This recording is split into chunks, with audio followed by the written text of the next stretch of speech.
Hey, what's up? This your boy Mike G. Just want to invite you to go subscribe and also join the Parallel Gens podcast. We're going to kick it off. We have some topics today we're going to talk about. We have three topics, two, maybe three topics we're going to get into today. The first one, we're going to talk about tit for tat in relationships and how that looked and how you deal with that. And we're going to talk about anything. We believe in uncovering rocks and talking about it down to the bare minimum. So we'll just go ahead and jump in on that one, Legendary. Tit for tat. What you got on that one?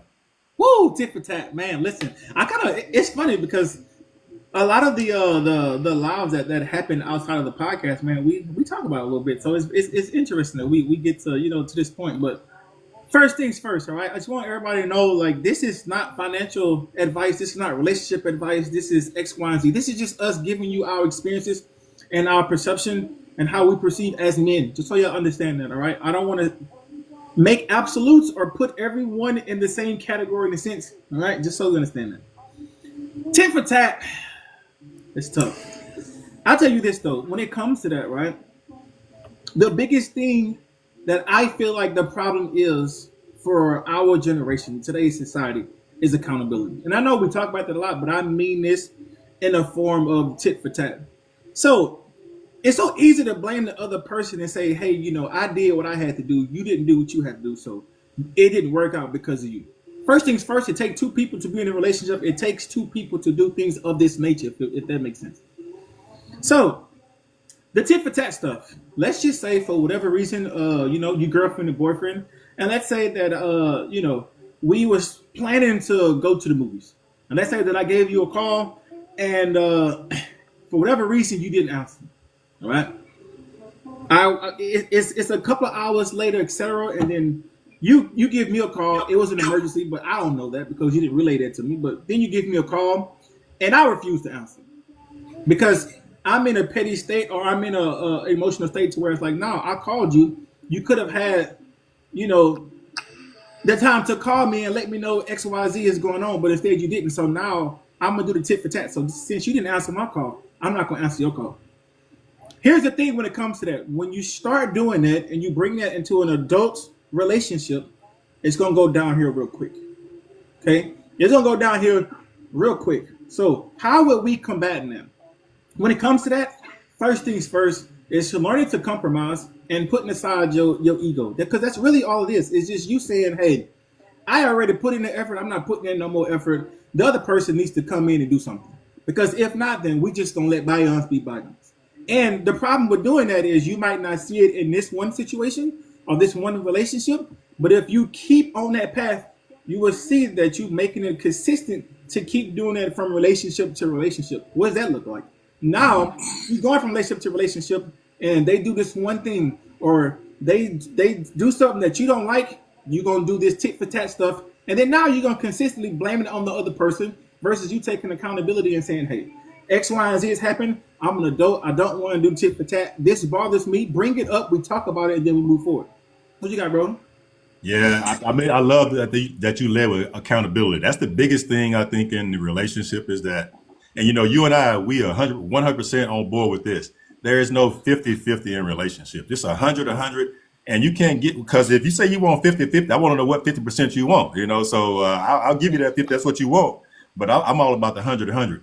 But just as you said, though, I love the examples that you always give when you're talking about this as far as when it comes to the military.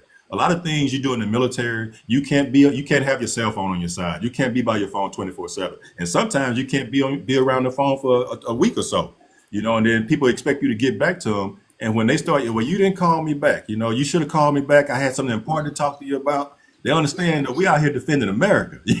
We got to take care of business. We don't have time to be on that phone. So they have to understand that the accountability part is being responsible and adult enough to know that that person has my back. If they can get back to me, they'll get back to me when they can get back to me because they must have something really going on instead of making it an issue because it shouldn't be unless that's a consistent basis. Then you may have a whole lot of other problems then, if it's something that's going on like that, But I do like the accountability part, and I'll say another thing is that tit for tat can really ruin a relationship. Because you may go into it, everything is good. And then once you start going tit for tat, you did this and you do that, especially when you get into arguments or disagreements or discussions.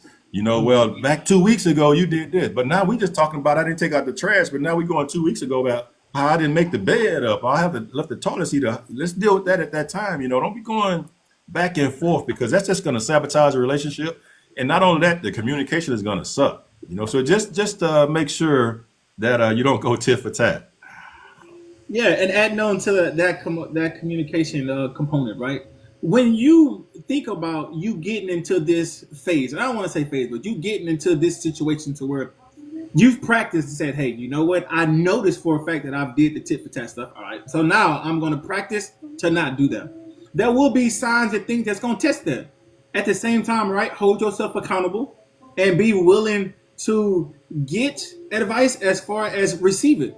A lot of times, it seems like it seems like us on the opposite end is not as receiving as we should be. And I make this example. You say that you want the truth. You say that you know what I'm saying? Just be real with me. I don't care how much it hurt until that happens. And then you kind of get, defensive, or you kind of get like, no, and then you try to flip that again. So I'm not saying it's going to be easy, but what I am saying is just consistently work on it and show improvement. Don't just be so quick to do the tit for tat stuff, because what you're doing, right, is you're creating a pattern or habit. And then, so someone do that, you're going to go from relationship to relationship to relationship, and you're going to just keep those ways. And something people may not think about, to be honest with you, is going to your boys or going to your girls and talking about them about what happened in your relationship. And then they start saying, well, girl, didn't 2 weeks ago, didn't 2 weeks ago, didn't you do this? Didn't you pay for this? And didn't you take her here? Didn't you take him there?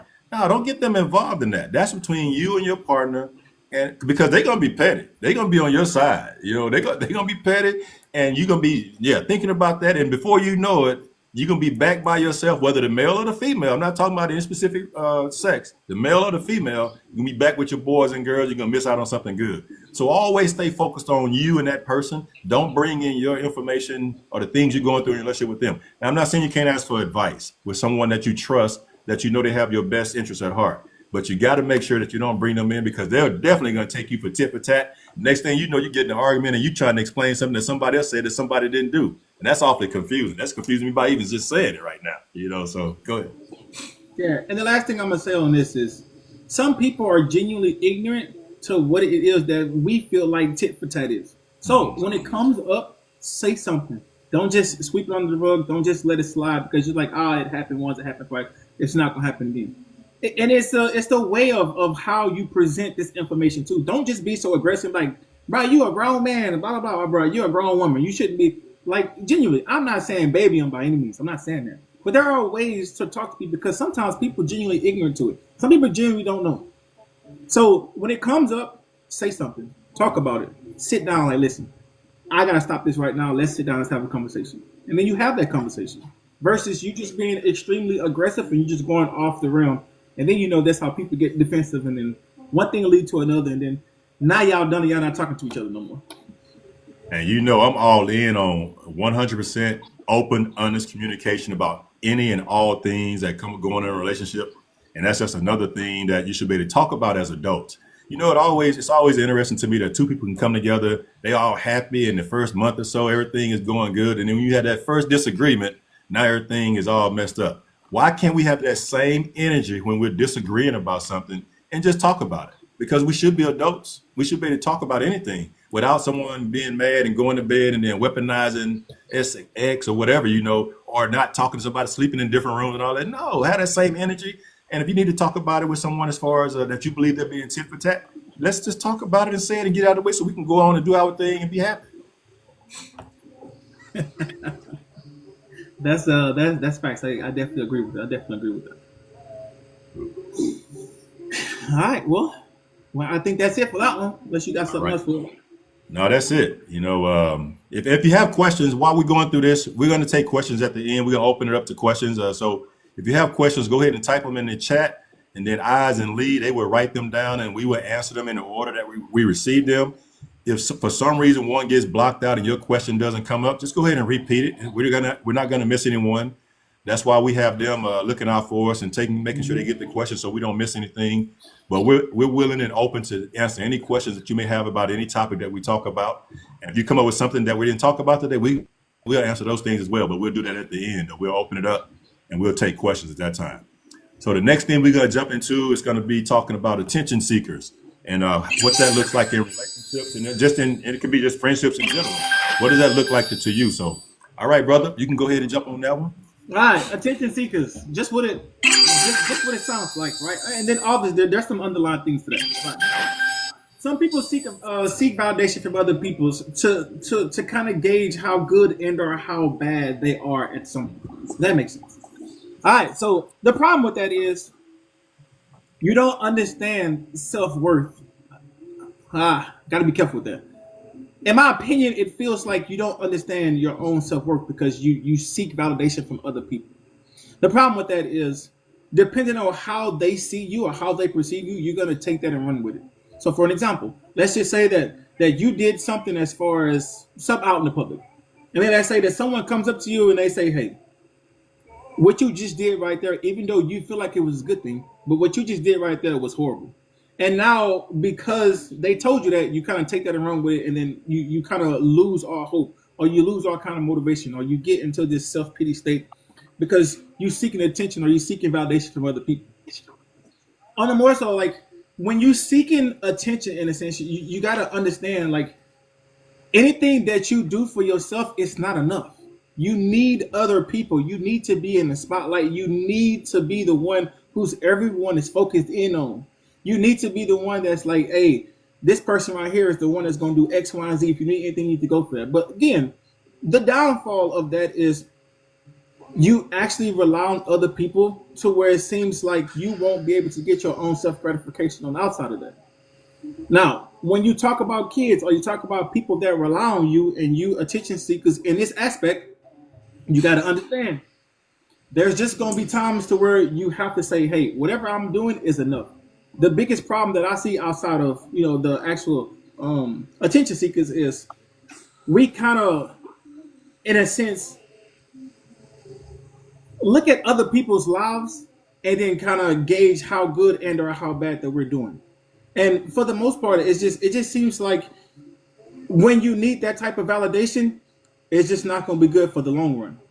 When people need to be in the spotlight, when people need to be seen, when people need to use social media for their own validation, in a sense, like it's just not going to work out for the long run. You know how Big Mama said it, boy, you can't keep up with the Joneses. Baby. Oh, we say, child, you just can't keep up with the Joneses. Yeah, you can't keep up with the Joneses. But so I want to touch on something that it's going to hit a few nerves. I know it, but we're going to talk about it. But this goes for males and females, though. You see it on here all the time. You be scrolling through, and first thing you pop on the guy with no shirt on. Why?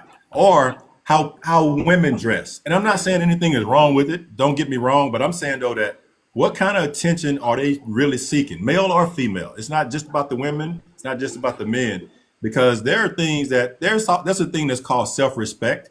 And a lot of women or men be wondering why people don't want to talk to them. Or they may talk to them, but they only offer one thing, because in their minds, the type of attention that you're seeking is only based on one thing. It's not based on, it doesn't shout out long-term relationship. It shout out some temporary pleasure or some temporary vibes that you got going on. So I would say that you have to watch that, because we're visual people, right?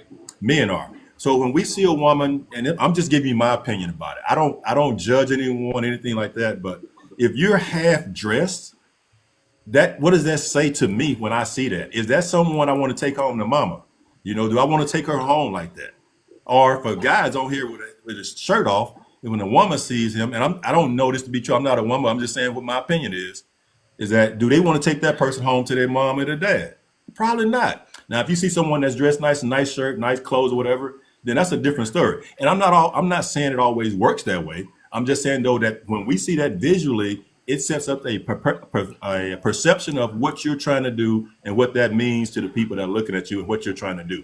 And it's not always attention seeking. And I'm not saying that women can't dress nice, because there's a way to dress nice without showing all your body and your skin and leaving nothing for the imagination. Just the same as it go for men. I would never come over here, even with a tank top, I don't think. Maybe if I'm in the gym or something, I think I've heard you say that, legendary, but not just to come on here, just to sit on here and battle and stuff and look at me, I get it, but what kind of attention are you really seeking when you do that, though? All right, brother. Yeah, and it kind of goes back to us talking about, the visual aspect. and we get to the social media realm, right? You look at what a man has or lack thereof of clothes, and then you look at a woman or lack thereof of clothes on social media, and then a lot of us kind of perceive their likes, the likes that they're getting, to the attention that they get. That makes sense. So just because a girl, in a sense, or a woman in a sense, she has her booty shorts on, and she has her cleavage out, of course, a lot of people are going to like that. Like just what he said, like the visual appetite of that, of course, is something. But would we wife that? Now, again, got to be careful because I'm not saying because they dress a certain way they don't deserve to be wives. I'm not saying that. But what I am saying is, what are the chances that we're going to choose that over someone who's presenting themselves, in a proper way? With that being said, you have to understand that there's just certain things that men just don't go for. And when I say don't go for, I mean as long term. So if everyone can see what you have going on, if everyone can see what you have already, then what's the surprise for the person who's going to genuinely see you for who you are and take you home and etc. if everyone else has access and or could see that? So you got to think of it on that aspect. One thing people don't believe when we say it, we both said it, is that within the first 2 weeks to a month, maybe 2 months, we already know the possibility of where that can go. Now, we're not saying that's a guarantee, but we can look at someone just by our visual senses and say that is that wife material or not.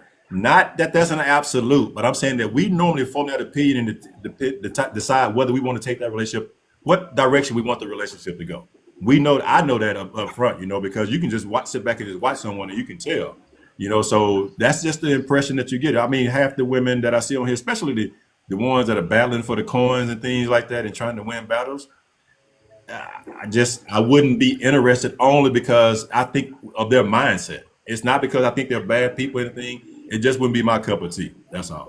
So I think you just have to really be conscious of how you represent yourself, because that has a lot to do with if someone wants to take you serious or not in a relationship. And then attention seeking can also take you to a dark place too. So what that looks like, let's say that you're in a relationship. Let's say you've been in a relationship and or a marriage for, I don't know, let's say 5 years, right?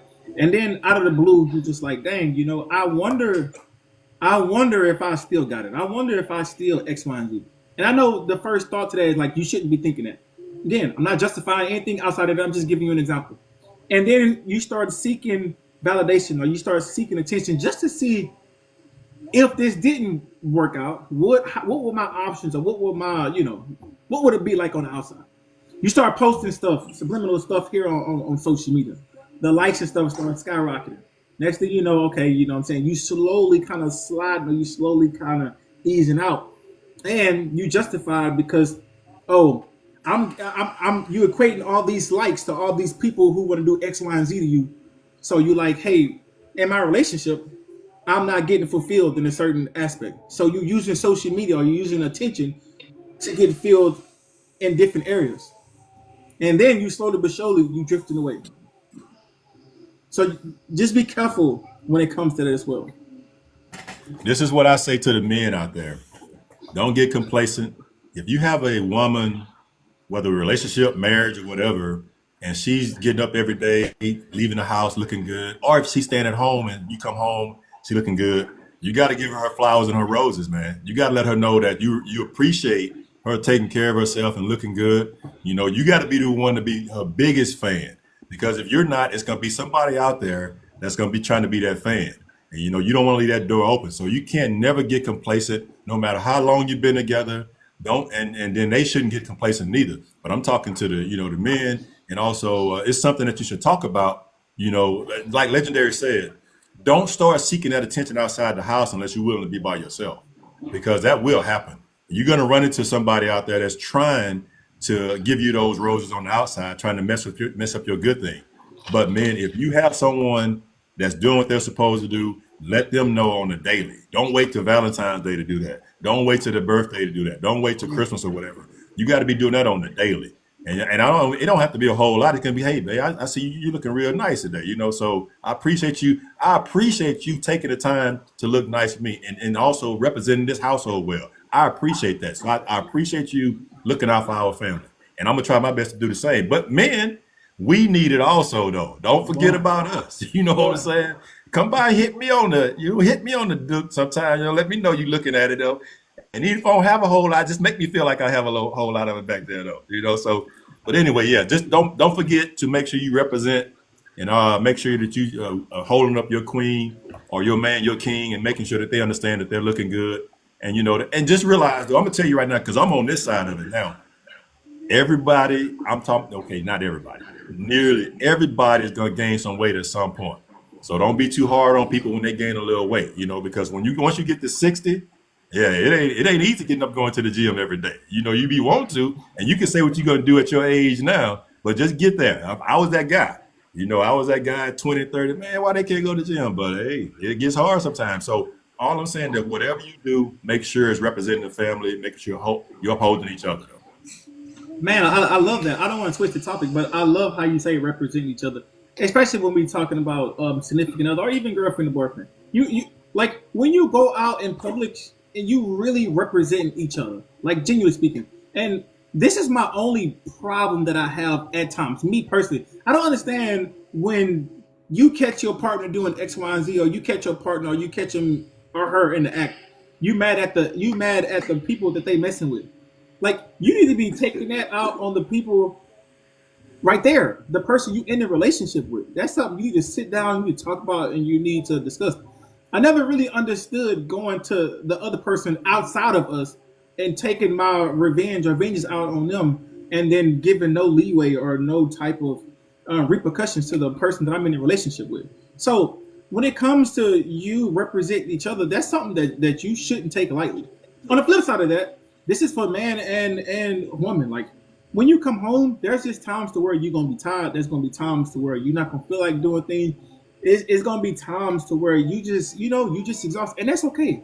We're not saying you got to be up for it every time, but the problem is when it becomes a pattern and you choose not to do that, or you choose to dress up and you choose to show out every time that you step foot outside the door versus you doing it in your house. Just what Big Bro said.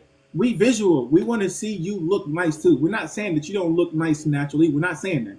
But what we is saying is like, how you go outside and represent us, we want to see that same thing in house.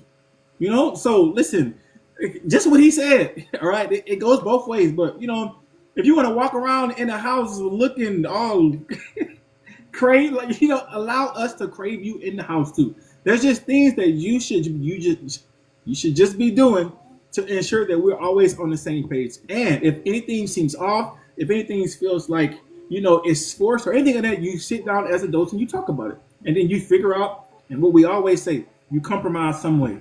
You have to learn how to compromise. If you ain't going to learn how to compromise, and you have that one set mind track to where it's my way or the highway, or nah, I'm just not in the mood, and then now it's going to be on your terms. Okay, so now we're going to start having a problem. Let me touch on the first thing you started with the whole blame game. There's only very few situations where I may go at the other person. It's like, say if it's you and I, and I try to talk to your lady, then that's going to be a problem for all three of us then, you know what I'm saying? Absolutely. But other than that though, there is no first of all, when that happens, the person that's catching other person, the first thing they need to do is look in the mirror. Why or how did it get to that point? Because it's two people in a relationship. So I'm not saying that the other person isn't wrong, but it's something that they were missing that you all haven't talked about or communicated about that you should have been talking about and communicating about. I think people, like I said earlier, people get complacent and they forget that the way you got that person, whether it was laughing, joking, hanging out, having a good time, whatever, those things have to continue. And I get life gets busy. I'm not saying that, but it can't be on as a frequent basis as it will be if you don't have any kids around. But you still have to do those things to keep that person, and you have to keep that growing throughout your relationship. But back to what you said, I firmly believe that it has nothing to do with the other person. There, I see many situations where people get caught up in that, and then somebody unalive the other person. Right. Wasn't that person's fault that did it? The person that you said you lay down with every day is their fault. Now, I'm not saying if it's a friend, like I said, that's a different story. But if it's just a random person, you don't even know if they told that person that they were in a relationship or not. So the first thing and the second thing you should do is look at what you've done and not done. And also you need to look at that person that you're with, not the other person, because they don't have anything. The third person don't have anything to do with that other than They got caught up, and they could have lied to him. And I'm gonna be honest. I'm gonna be transparent. When I was out there, I wasn't always the person that I am today. I'd be out there. I'll leave the house, take my ring off, and I'd be out there in the club just chilling, having a good time. And they didn't know. The women didn't know it. That's just the truth. When I was in my 20s, man, I shouldn't even been married then. I got married in my late 20s, but I still shouldn't have been married because they don't know sometimes. So you have to look at what's going on between you and your partner. It doesn't really have anything to do with the third person because I have to be willing to lay down with another woman and give her access to me, and my girl would have to be willing to do the same thing. That's tough, man. And the scenario you brought up is, somebody who you would consider your best friend or your brother. That's tough. That is that is extremely tough. But just to take it home, the things that you started off with, you have to figure it out. You saying that you tired, you saying that I'm not in the mood every once in a while is definitely okay. We are human. But when it starts to be only on your terms, or you like no, and it's starting to be a consistent thing, again, me and myself and Big Bro, it's not justifying cheating at all. It's just you have to understand, all right? Things start happening. Okay? So just be mindful of it. Be mindful of that. You can't start out like rabbits and then don't continue some form, shape of a rabbit. You can't turn into a whale where it's a once a year thing. You gotta still do what you did to get that person, whether it's the man or the woman. Because lately, the last couple of years, to be honest with you, I've heard about where guys are doing that now. What? A guy? What? Oh, what? That's what I was saying. I got a question though. Since we on this topic right now, let's just say, because I don't think I've ever really got your opinion on this.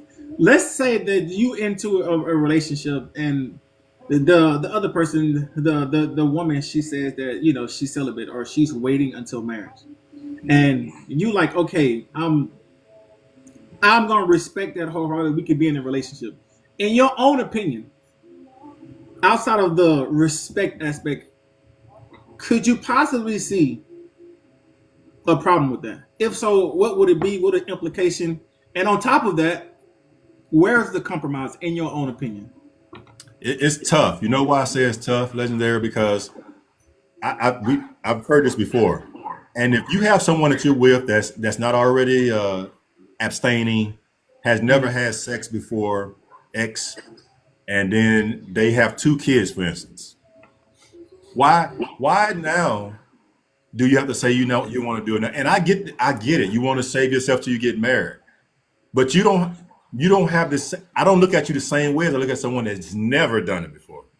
I'm wondering what the problem is. I'm wondering why is it because I'm being nice and understanding and respectful of your opinion that you want to put me like that? Because at that point, I agree with what you're saying there, and I've heard it a lot, is that until we get married, you're just a girlfriend preventing me from finding my wife. If you don't want to do that, because that's just a part of human nature. And that's just a part of organically those things happening. But if you said you're going to wait and then we don't say, because I'm not going to meet you and marry you in 2 months. So that means that I'm going to have to wait probably a year, 2 years, maybe even 3 years. I don't know if that's going to happen. I don't know if that's realistic. So, I like you said, I would respect someone for doing that. But how long do we do that? And also a thing that if we're hanging out, we're at home watching movies together and hanging out together, going to restaurants, having maybe a little glass of wine or something, there are emotions and feelings that's going to go on in you. How do you turn that off? You don't just turn that off. So it'll be hard for me to go along with that, only because I'm not saying it has to be the first date. I'm not saying it has to be the first month, maybe not even the first 3 to 6 months. But at some point, though, we got to do it. Look, I just want to say this. And I want to say this with full transparency to everyone that's out there.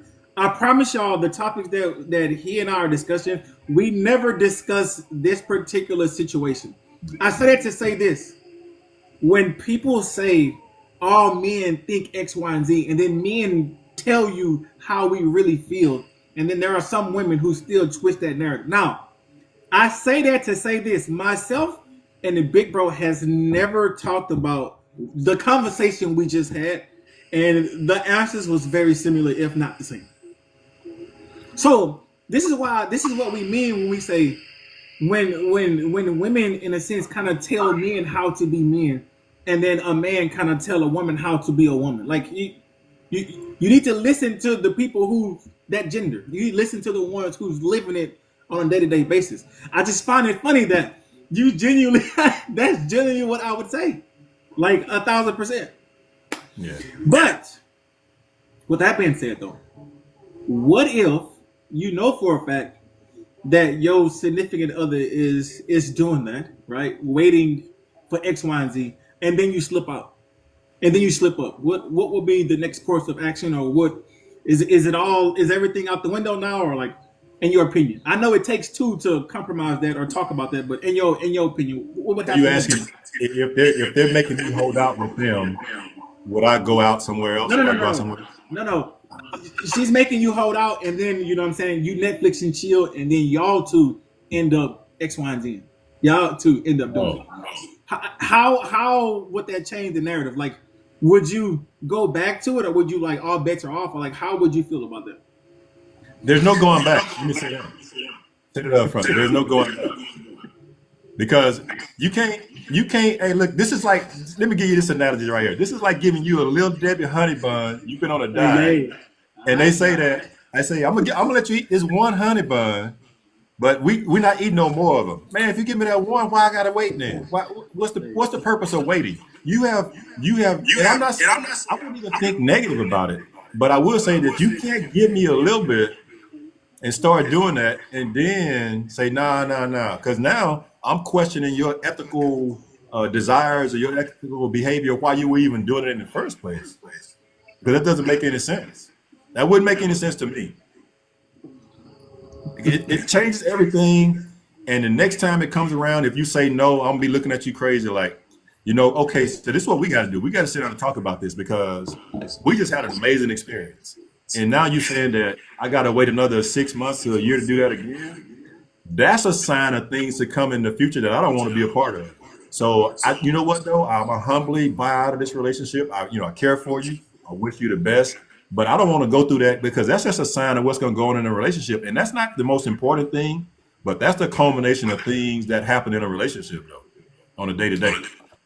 Yeah, man, I appreciate that. And again, like, it's just so funny because we've never really had this, we never had this discussion. And there's a lot of times to be like, oh, no, legendary, that's just your perception. That's just you. That's not for me. And I'd be like ask other men. So yeah, that's that's a tough situation. But again, though, just so y'all understand it, the person who loves you and respect you, you don't have to worry about that. Just so y'all understand it. We're on the same page of that. Let me say this legendary to that because I think I've heard some people question you about things. There is no way a woman can have a true man's perspective. A woman can have an idea about what a man would do, and we can have an idea about what a woman would do. But there is no way that we can have a true woman's perspective, and she can't really have our perspective. So all you're trying to say, and all I'll be trying to say is that it's just my opinion. I'm just one man. You're just one man. But we have been around a whole lot more men and listened to the things they talk about than they have been around men and heard the true things that men talk about. It's not just the surface stuff. We've heard them talk about when the woman wasn't willing to do something, or when somebody cheated, or when they cheated, or whatever. So we have an inside look behind the curtain at what men would do that the women would never see. Just because we talk about you with most things is not, you're not getting everything men talk about. Yeah, and just so we clear though, right? The scenario which we just talked about, we're talking about if you've already had kids and or if you've already been letting loose in a sense, right? Now, if you know what I'm saying, if you're a virgin or if you ain't never, that's different. That's something that you truly committed to in a sense. And that makes sense. All right, but yeah, man, I think we say this. We have to respect that. At that time, if it's that scenario where you say you met someone that's a virgin, never had sex before, that is my responsibility now to make an informed decision about what I want to stay in that relationship with. And if I stay, I can't pressure you. That can't be an issue where I'm saying, you know what? I know you said that 6 months ago, but when I wake up in the morning, it's telling me otherwise. No, I can't do that because I bought into it. So you can't change up in the middle. Go ahead. No, I mean, listen, I'm right there with you. And we'll save this question for the end. But if any of the women want to get up and come into the live and talk about it in a sense, like, I mean, like as an adult, not a one-sided thing, like genuinely just talk about it. What's the real purpose for holding out? Like, on a serious note, if you've already had kids, or if you already been done. But outside of that, man, I think we good on that one. Yes, sir. All right, the next one we're gonna talk about, and I think I even see her in here, is that the one that Doc brought up that had you stuck. I hope she's still in here so she can hear us talk about it, because I'm interested also in discussing it. It said, are you one that tends to detach to focus on what you deem to be major or minor? And since you had a chance to think about it, I'll let you go ahead and start off. Yeah. So I was just for some context, I was asked this question in my life, and again, I'm a very open-minded individual, so I immediately put myself in those shoes and thought about it. Like, hey, is that something that I genuinely do, or is it something that I do in punches? Is it something that I do because of the military? Is it something that I do at all? And here's what I found when it came to that. I'm gonna say this first, and then I'm gonna tell you. Back then, even now, I kind of struggle with this, okay?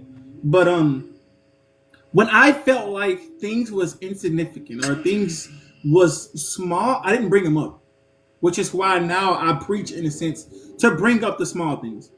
So what me telling you that is, if I didn't think that it was big enough to bring up, I didn't bring it up. Because in my head, I'm like, bro, this is minor. This is nothing we should, conclude or talk about together. This petty, I'll just handle it, etc. The problem is when you get comfortable in that space, and then now you look at things like everything is a small problem, and that you can handle it without talking to your partner, your significant other, your girlfriend, your boyfriend, etc. And then when big things come up, and then you tell your partner about it, and then they have every right to say, why did you wait until it got this big? And then if your response is, well, it was small at the time, I didn't think it was big enough to bring something up. Okay, now that becomes a problem. So with me doing that, this is for full transparency. With me doing that, I can kind of say that I did that to a certain extent. I did that. I kind of pick and choose as far as what's major and what's minor. And if I thought it was minor, I would just detach from it. I would just move away from it. Now there's more to that, but I'm gonna let you go. Go ahead, big bro. Yeah, so let me be totally transparent when I start talking about this. Because of the way that I grew up,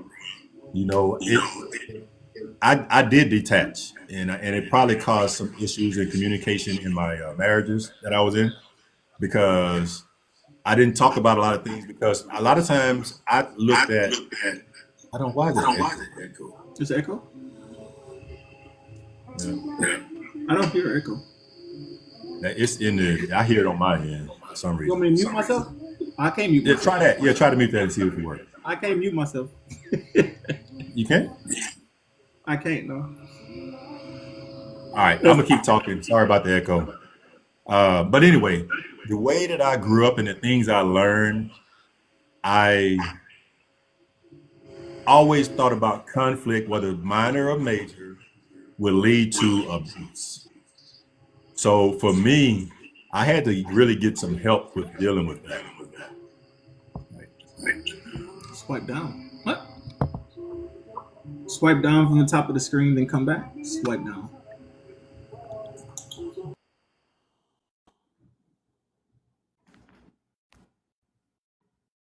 Let me see, is that better? No, it's still there. Anyway, we'll finish up because we're gonna be doing this all day long if we don't. But for me, it led to things. Oh, that got rid of it when you came back out.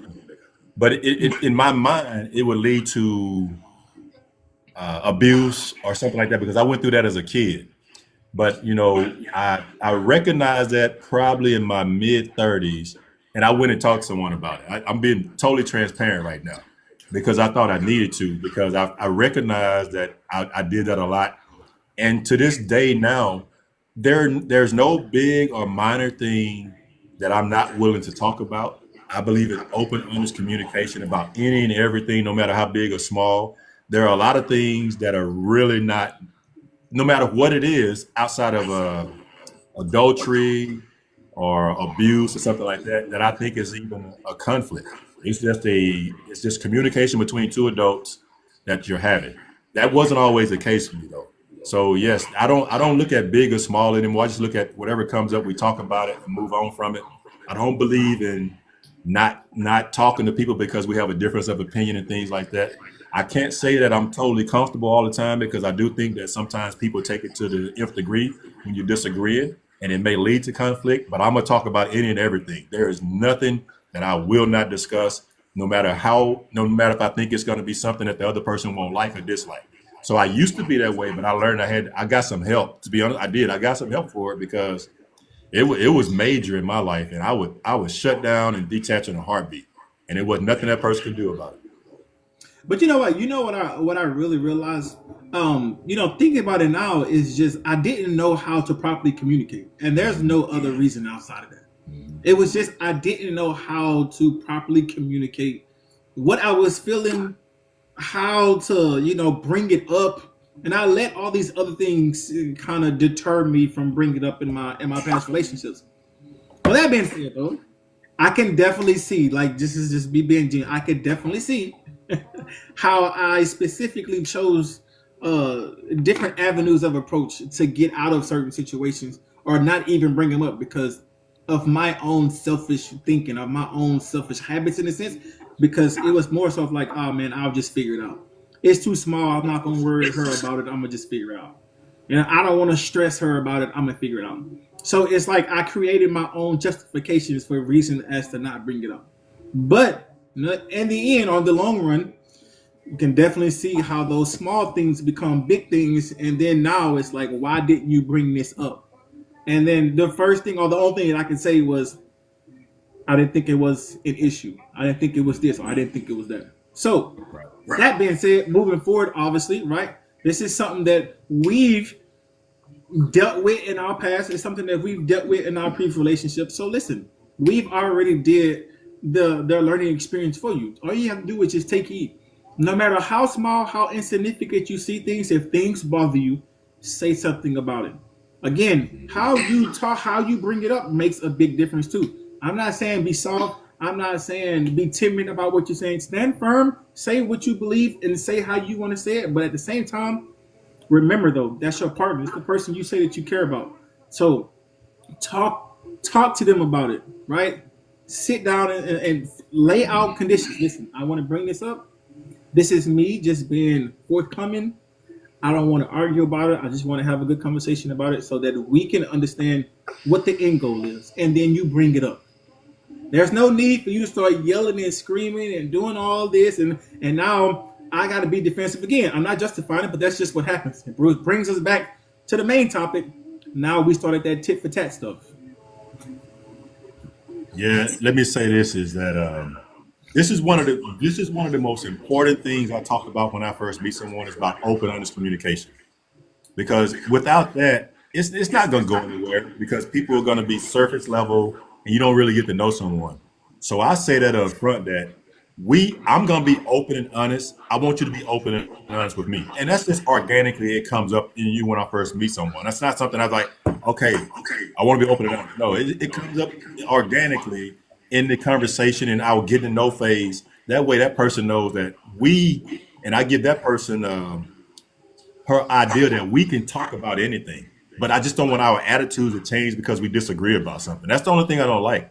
Because if I'm going to be with someone, I have to be able to get it out. I don't want to keep it up here. If I keep it up here, there's a whole lot of things going up here that is not good for a relationship. So I have to get it out and talk about it.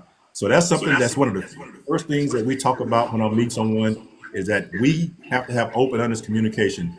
Whether we end up being together and staying together or not is a different story, but it's going to make the relationship much better if we're able to do that, though, and talk open and honest from the beginning. Because that way, like you said about the whole abstaining thing, if I know up front that you have been that way and you never given that to anyone, now I can make an informed decision about whether I want to go forward.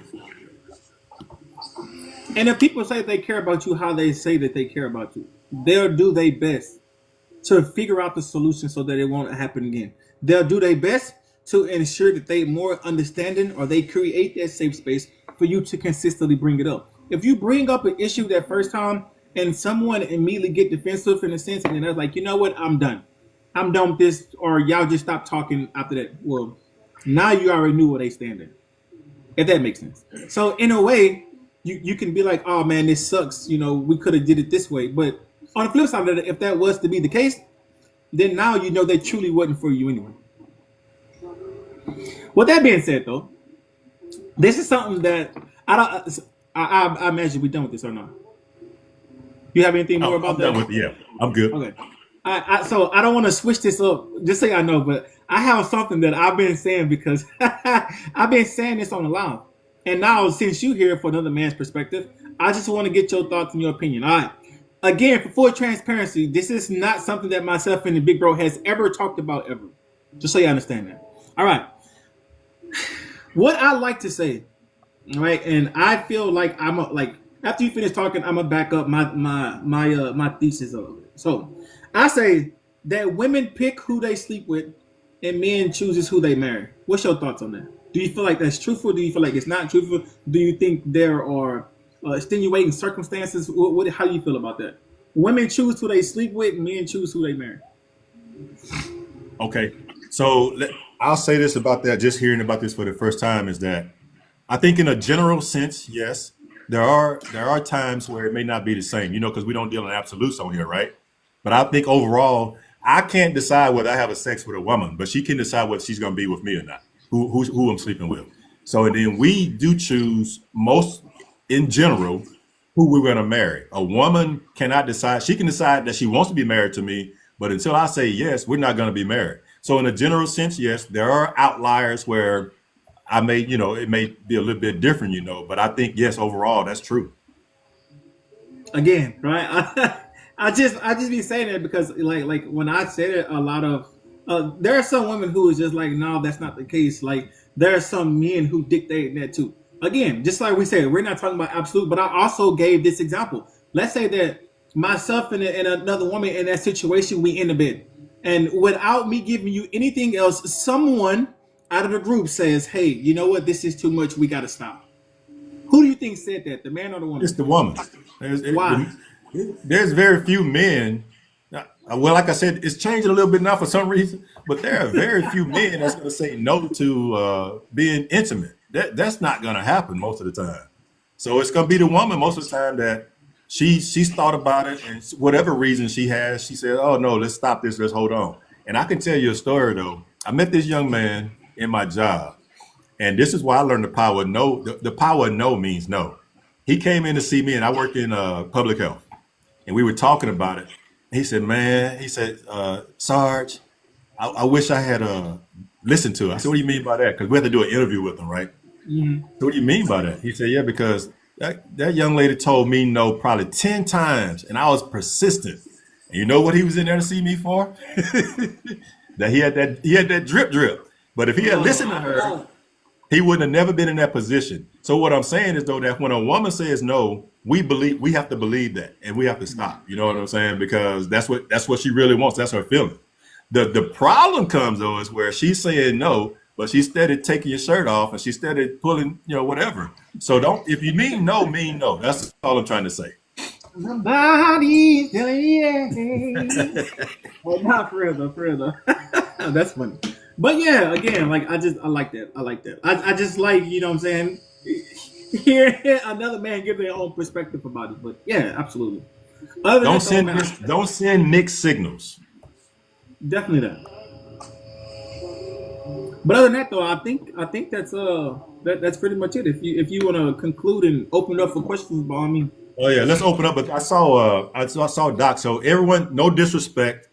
The person that brought up the last topic, the third topic, is in here, and she wants to come in and give her opinion about it. So we're going to bring her up. So we're not discrediting anyone in here, but we know her time. She may have to go or something, but we want to bring her up. If you don't mind, Legendary, bringing in Doc. Absolutely. Okay, let's bring in Doc then, and then we'll go to the questions after that.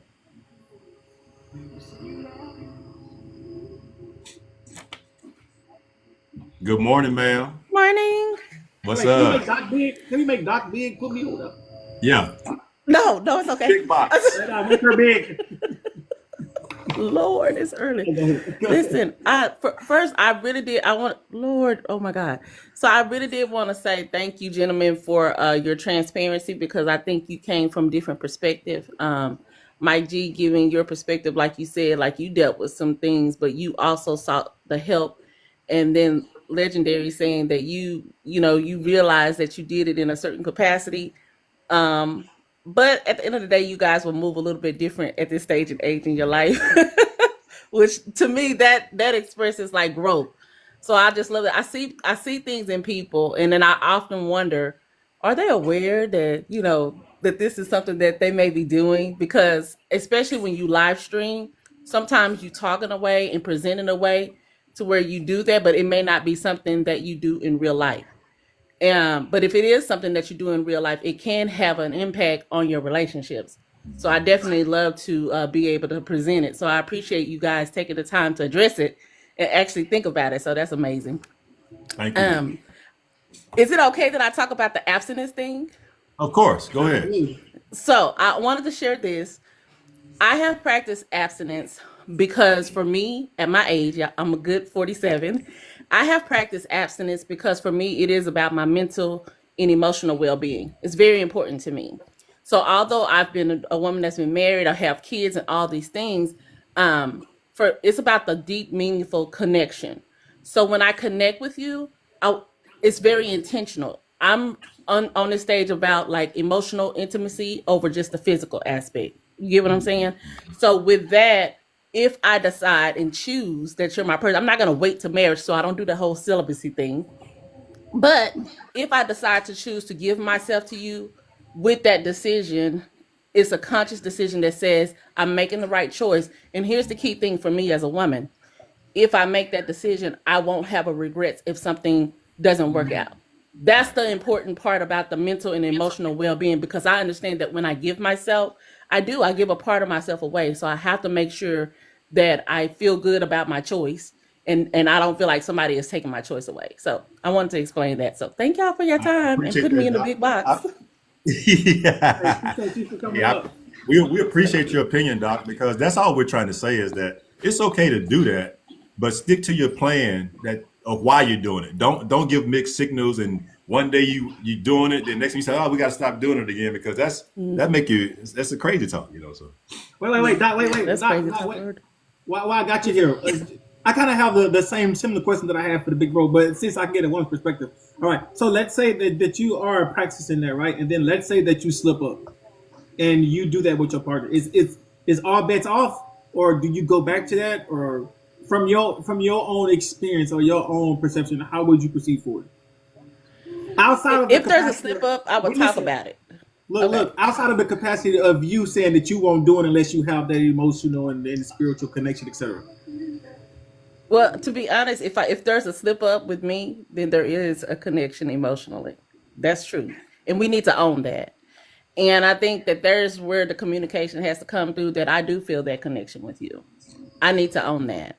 And what that means, and keep it at the forefront. And then when you own the fact that you gave it for the right reason, even though you may not have been ready. Now that it has happened, we're more than likely going to continue the process. But be conscious about, because the thing is, for me, it is marriage. If I'm giving myself to you, it is the hope that we're going the distance. Like, this is an investment for both of us. So the thing is that you're still looking and you're still vetting and you're doing all the things as to why you connected with this person in the first place. So it goes back to really knowing your why. So you're not in casual dating or situationships, is what I would say. It's okay, ladies. Hey, you don't I'm mind being on the podcast YouTube channel, right? I don't like. I would definitely embrace it, even if I have to wake up a little early to get on there. I would definitely come and be supportive. You guys have been very supportive, and I appreciate what you're doing here and your transparency. So I would love to be a part of what you're doing for sure. And we always got you. We're there for you as well. I appreciate that. Thank you. Okay, I'm leaving now. Thank you for coming in. There you have it. A woman's and a man's perspective on that. Yeah. So all the questions that you wrote in the chat, Oz and Lee, they have those. So we'll start answering questions now. Oz and Lee, whenever y'all ready, we ready. Bring them up. Oh no, you said no. Oh yeah, one of them came in question.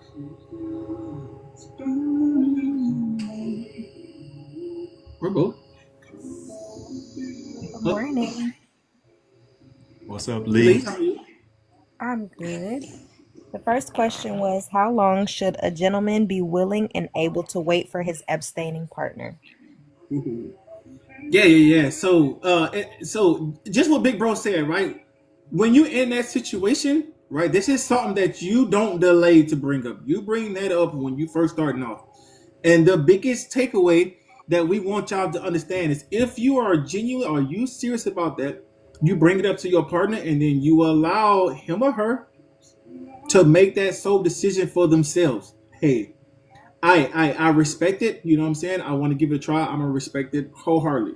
You try it. Or nah, I appreciate what you're doing, but it's just not right for me.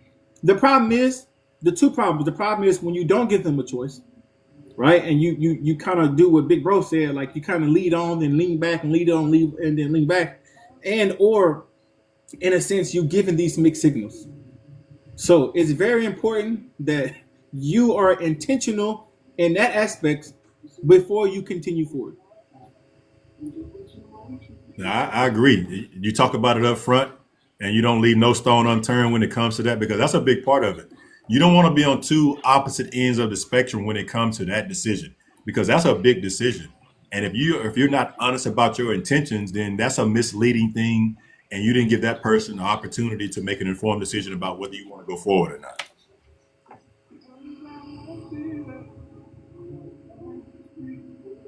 The other questions were answered already. But there is one more that says, what if it is in reverse? The guy is practicing celibacy. I'll tell you No this. different. Right. Listen, I'll tell you this. In the real world, there's no difference. That's not. It's not. Gender. Like it's the same. The problem is, and again, I'm not speaking for all men. I'm more so speaking of myself. This is just from me. Just being transparent.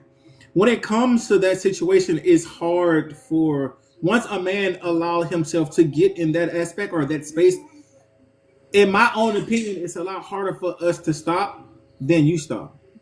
Which is why we can all agree that for the most part, when it comes to y'all stopping when you in the heat of the moment, most of the time, not all the time, most of the time, it's the woman who's stopping it. The man's not gonna say, you know what, let's stop. Now again, I don't want to take away or discredit him because there are men who genuinely stand on business and believe that. But for the most part, there's no difference. It's the same. Yeah, I agree.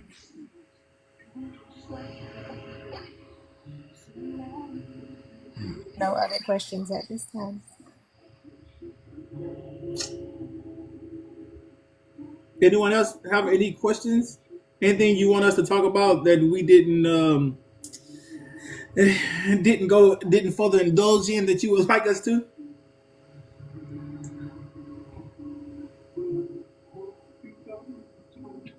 I got a question though. This might be this might be left, but since we're having this adult conversation, I just got a question. All right, this might take a woman's perspective as well, but this is where I want to say that I want to have an adult conversation. What I'm saying is not to be funny, etc. This is just me just being curious and honest at the same time. All right, let's say that he or she is actually practicing whatever it is they practicing, meaning they're not gonna have X, Y, and Z until marriage, or they're not gonna have X, Y, and Z until they marry. All right.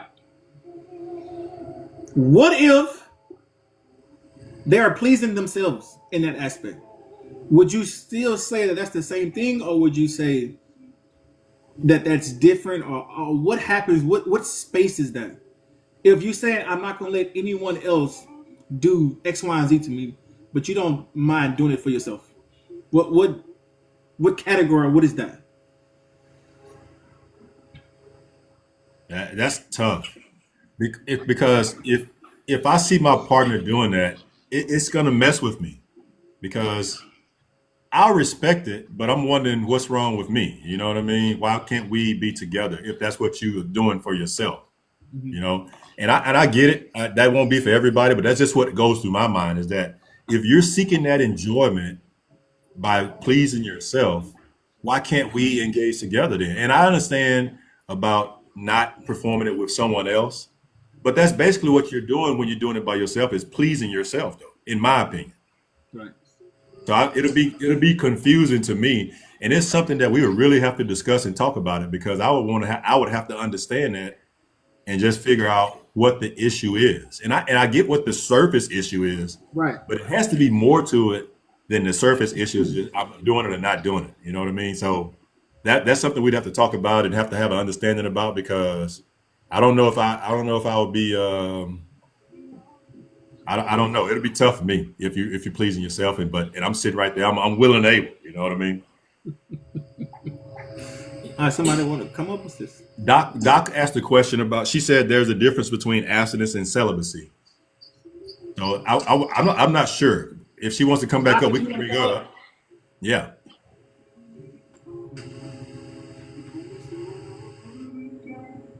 I'm not sure the difference of the two. Okay, celibacy is a long term.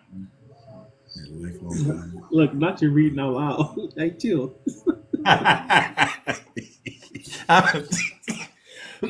Excuse me. Okay. Yeah. So the celibacy, like a lot of people get those things confused. Celibacy is really about the long-term commitment. If you think about the religious aspect that people use it for, they use it because they're basically it's a devotion thing for life. Let's say, if I'm going to do celibacy, that means that basically I'm committed to singleness. It is not the same as abstinence. Abstinence is temporary. Abstinence says that, and it could be that it's a 3-year stint, right? But it's still a temporary thing where you're saying that I'm going to abstain from a thing until I make that decision or get to a certain place in a row. But it is not basically a life devotion. Gotcha. Definitely So, like a priest or a nun, but That's yeah, what I was but about a to lot say, of yeah. people practice it. Makes Yeah. sense. Yeah. Yeah. Thank you. I appreciate Celibacy. that. Educating us. Thank you. Okay.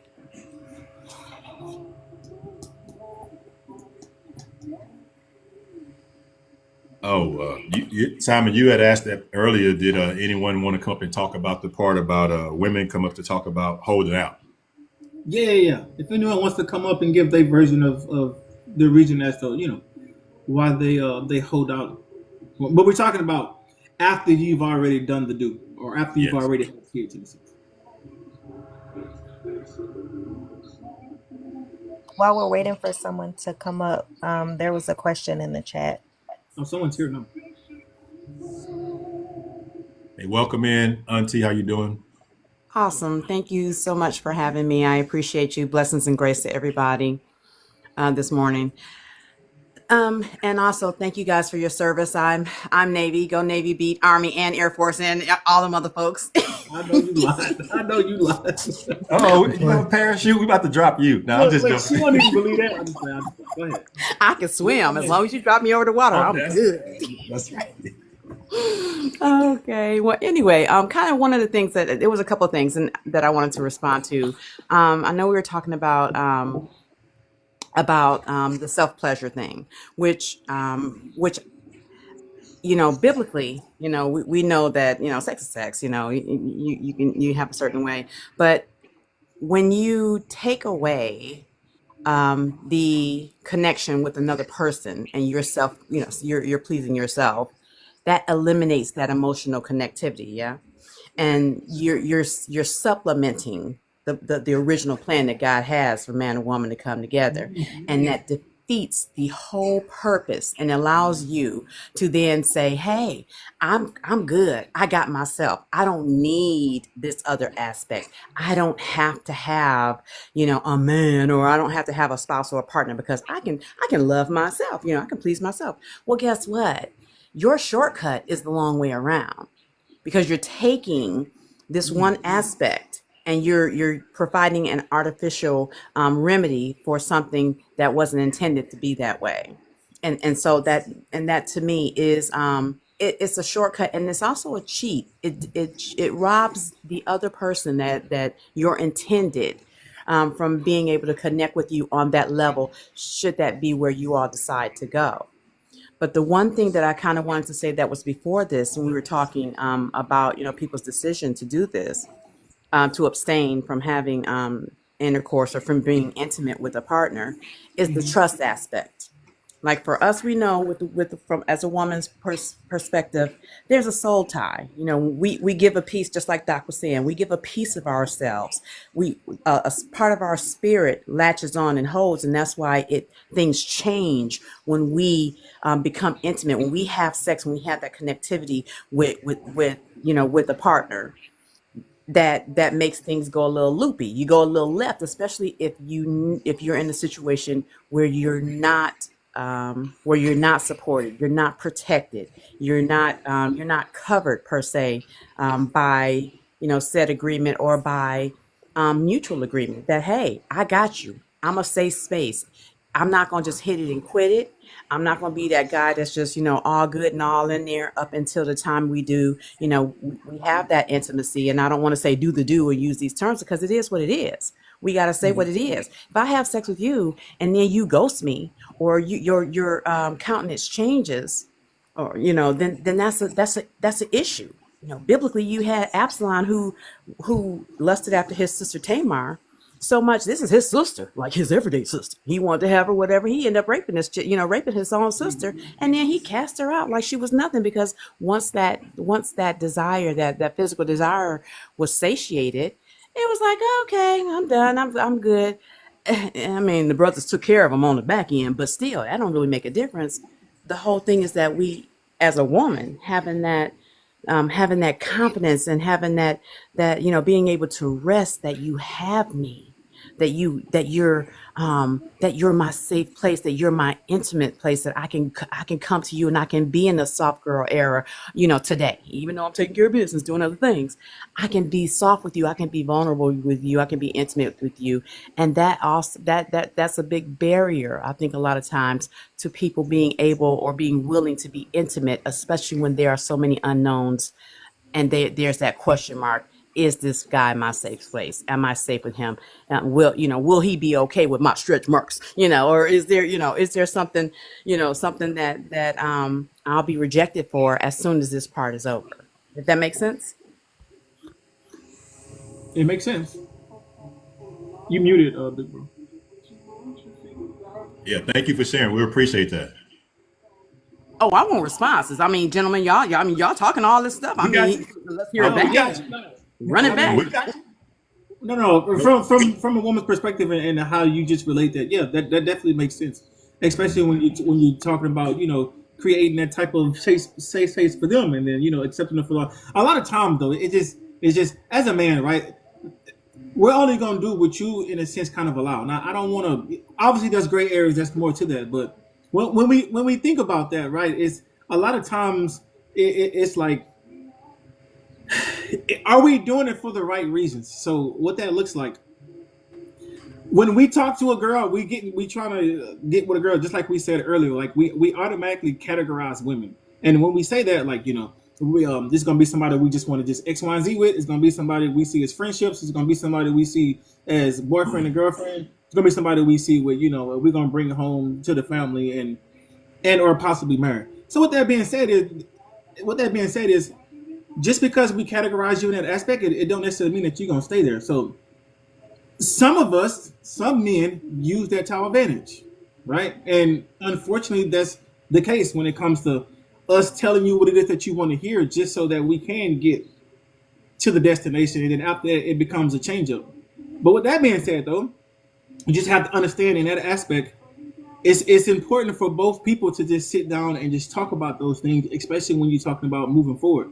But everything that you said, I definitely agree with. And I would say this, that it just depends on if we're just going to talk about the man's perspective. So we weren't lost. We were just going to let you go back down so we could talk about it, because we didn't want to get into a debate, but we're good.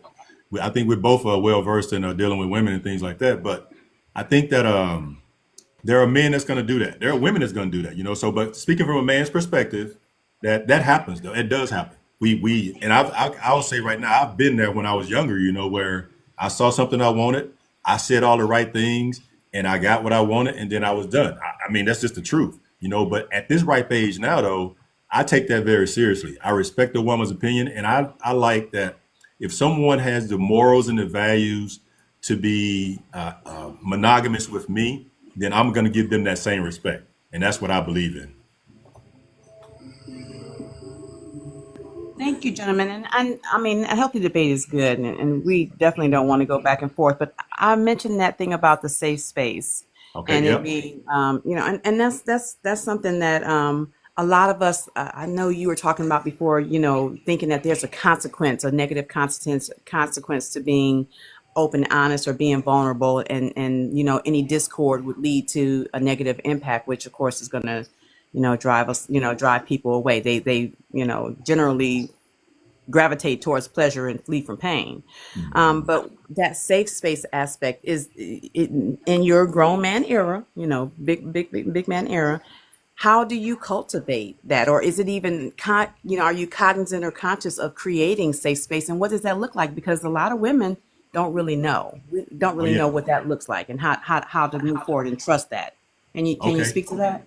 Of course. So for me, that's one of the most important things because, that's what a lot of ladies want. They want that safe space. People say that a lot of women marry their fathers type. I'm not trying to be crazy when I say that, but you know what I'm saying. But you want to have someone that you can trust. And it's not only physical safety, it's also mental safety. That person want to be able to come to you and talk to you, and that you're very attentive to what they're bringing to the table. And it's not just about the physical aspect of it; it's also about the emotional aspect of it as well. So that's very important. Now, all people don't get that, and sometimes Legendary talks about this a lot. Sometimes we mature a lot later than women do, and we don't understand how to cultivate that type of relationship. That's why I think it's very important for men and women to be able to express what they really want from the very beginning so that both parties can make an informed decision about how far they need to go. And I think women must be very intentional about how they speak to men as far as letting them know what their needs are. If that person doesn't understand it, you make them understand it. Because if not, then you're going to go forward in a relationship that's not going to be fulfilling for you if you don't. So for me, that's one of the most important things. The physical aspect is not important to me, not up front. It's the whole mental aspect of it, because that's what a woman really wants, is someone that's mentally in tune with her, listens to her, and there's there for her to protect her. And also, let me say this, and I'll let the Legendary speak about it. We want the same thing. We don't want to think that we can't come to you and be vulnerable also. So it's not just from a woman's perspective. The men want that same type of emotional support and safety as well. Yeah. And then as far as it being vulnerable, like you saying is vulnerable, you saying it's a safe space versus it actually feeling like one is two different things. Just because you say it's a safe space and just because you say that you can be vulnerable, and then we do that, and then again, both genders, and then we use that against you, or we use that the first time that we argue. Okay, so now we understand, like you saying one thing, but you're doing another. But yeah, hopefully that answered the question, Auntie Patty. Well, the question was more so what that looks like what your cultivation of safe space looks like, and how that's recognizable. Like for me, I think, well, okay, if you're, not just what you say, but also what you do, and I like I'm from Michigan. I'm a Flintstone, so I gravitate a lot of to the Steve Harvey act like a woman, think like a man perspective of, hey, give it some time, because people can't, they can only pretend to be something for a set amount of time. So if you listen to someone and they're telling you, hey, it's all good, you're in a love bug, honeymoon phase and whatnot, they'll tell you anything. It'll be anything. You'll tell them anything because you're auditioning. You're in that probationary period and you want to project a certain thing. And maybe your intentions are good, and maybe you really intend to be someone's good safe place. I think someone said in the comment, men want a woman they can trust, but don't want to be the one that they can trust, or that a woman can trust. Some I'm paraphrasing, but having that time frame, or having that, that probationary period where when you're at working at GM, we got to see 90 days worth of good service before we go ahead and give you benefits. Well, a lot of times people don't understand, we're in such an instantaneous world. We don't understand what that looks like, and a lot of us haven't been taught how to be in relationship with each other. We just assume that because this is my brother, this is my mother, this is my father, we're supposed to love each other, we're supposed to like each other, we're supposed to relate a certain way. But they don't really take the time to say, hey, this is what it looks like if you're in a love relationship, especially if you're watching a volatile relationship between your parents or between the people that you're related to, and you don't have a good basis for seeing this is what it looks like when you can trust your partner. This is what it looks like when your partner can trust you. I demonstrate this using the love languages or whatever. I demonstrate to you that you can trust me because you tell me something and you'll never hear it back, or I don't throw it back at you, or I know that it affirms you when I use kind words and kind languages, and I don't, just because I'm mad at you, I don't defer for that. I don't, deviate from that. But because we don't have that basis, and because that hasn't been something, just like with parenting, that we haven't really been taught on purpose, growing up, for real. I mean, they gave us Barbies and they gave y'all little, cops and robbers things or whatever, but not for real how we connect and intertwine. And so we have, except for the Song of Solomon, I guess you can go back biblically.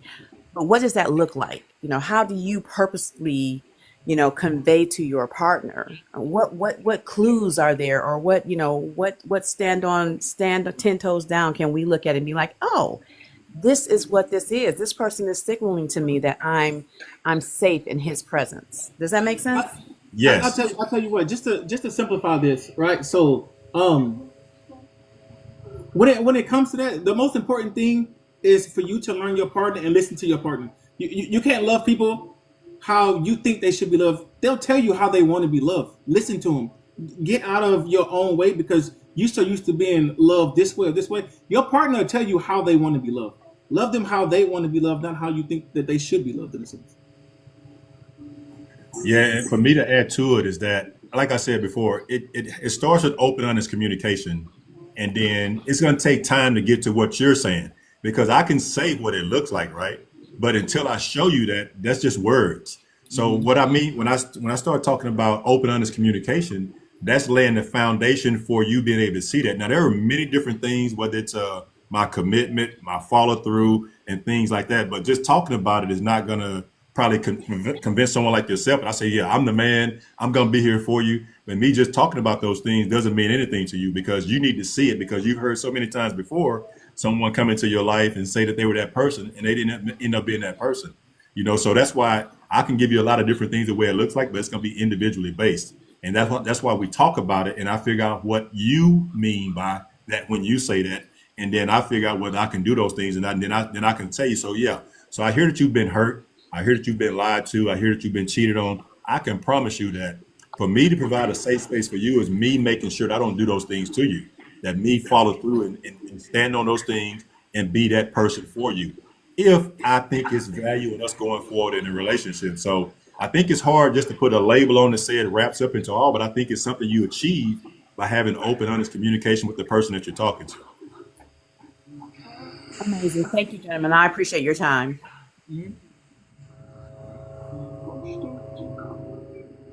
Thank you for coming in, Patty. We appreciate it. Absolutely.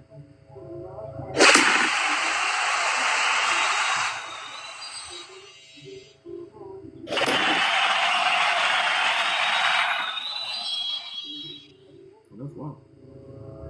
What, Lee? We got any other questions?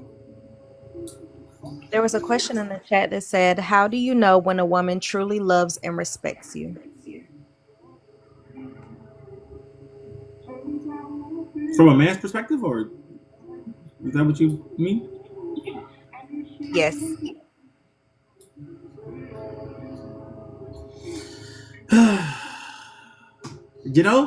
I say this all the time, but this is truthful in my way of thinking.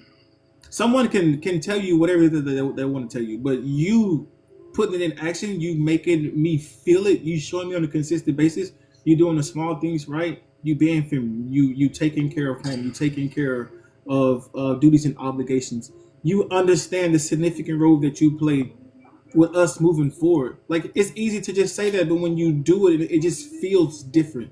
It looks different. It acts different. It moves differently. I can't like 1,000% per se put pinpoint to where like, all right, now this is when it feels like that. This is just things that just happen over time, and then it's on a consistent basis. It's not like it's just a one time and then another time like you making it confusing and etc. It's something that you consistently build on. Just what Big Bro said earlier in the topics is you're not getting complacent. You consistently doing the things. You consistently reinforcing those values and those morals and those ethics and those feelings and those beliefs and everything that you said that you was willing to put into the relationship. You just consistently doing those things, and over time, you build that person up, and then they feel that. The biggest thing that I would say on the flip side of that is, as a man, it's already tough on the outside, and it's easy to just be like, oh, you a man, just figure it out. Are you a man, X, Y, and Z, you'll be okay. Yeah, to a certain extent, that's the truth, but we don't want to be like how we are on the outside when we're back at home. We want peace. We want, understanding. We want reassurance. We want all those things. We get enough of the opposite thing when we out there in the world doing what it is that we got to do to provide for not only ourselves, but for our family. Yeah, and for me, it is all about what your actions are doing. I don't pay attention to a lot of words. I listen and I try to understand those things. But as several people have said, people can always hide things for a short term. So I've not only watched how they're treating me, I also watch how they treat other people.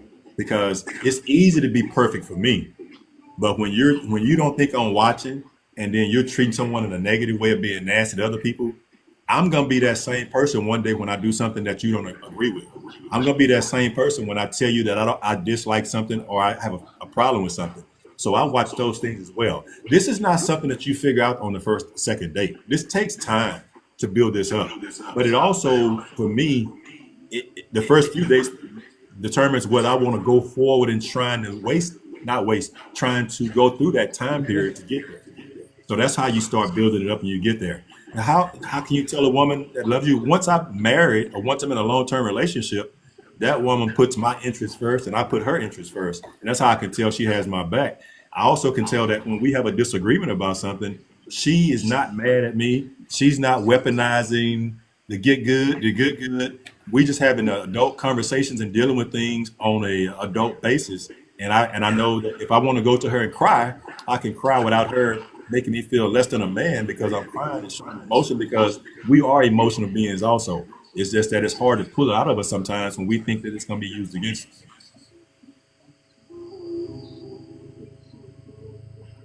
At this stage in life, how do you define love and commitment?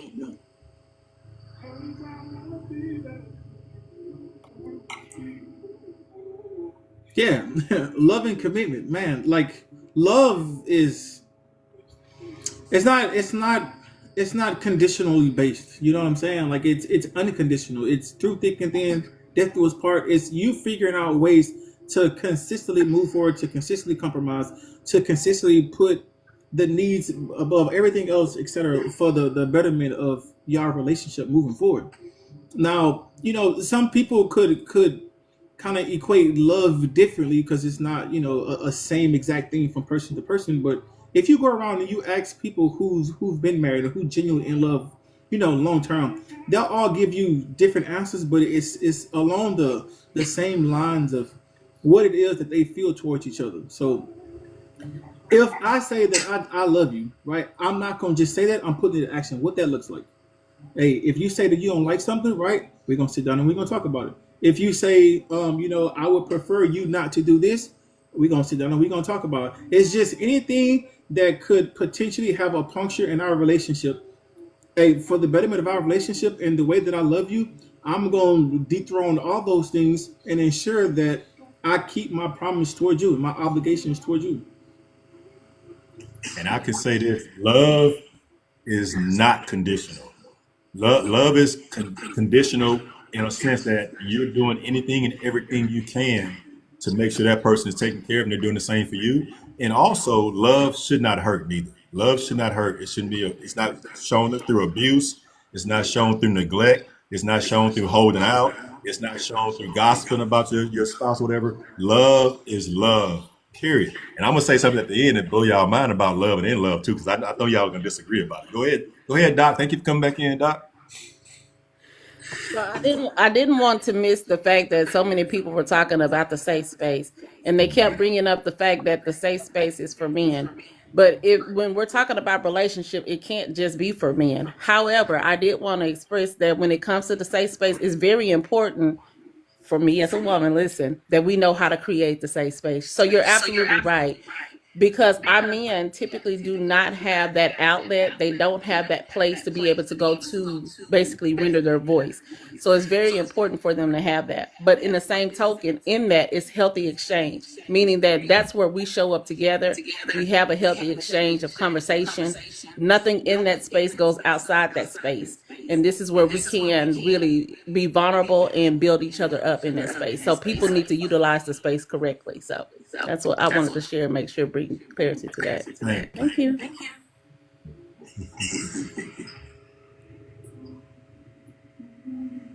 I think somebody wanted to come up here.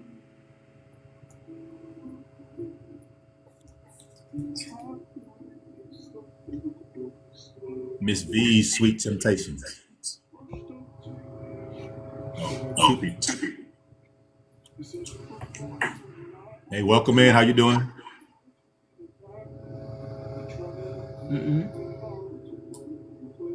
Miss Carmela, how you doing? Welcome in. No, I think her thing's spinning. I don't think she's there. Okay. All right, we gotta disconnect you.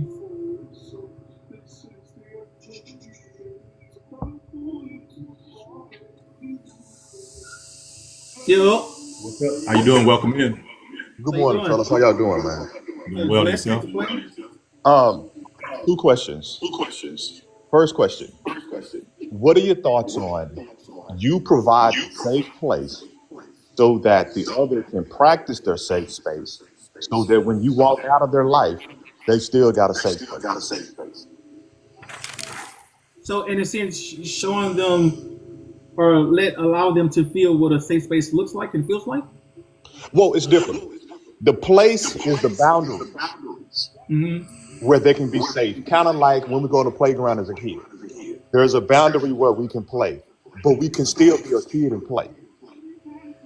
And when we leave that playground and go back into the class, we're still safe. What I believe we were taught to do is we take what's close to us and provide and give it to somebody else. And when they leave, we're empty. Versus we maintain what we have so that when they walk away, we still a whole person. Because if I give you my safe space and you bounce on me, what do I got left?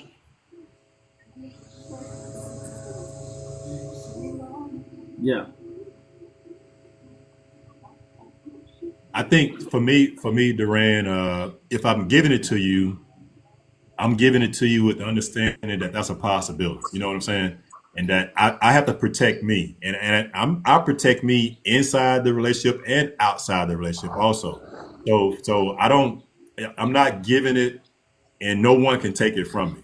I give it, and if they bounce, they bounce. You know, and I'm still gonna be whole. You know what I'm saying? So that's just how I think about it. And I'm not sure. I didn't really fully understand the analogy, Legendary. I don't know if you have a better grasp of it than I do.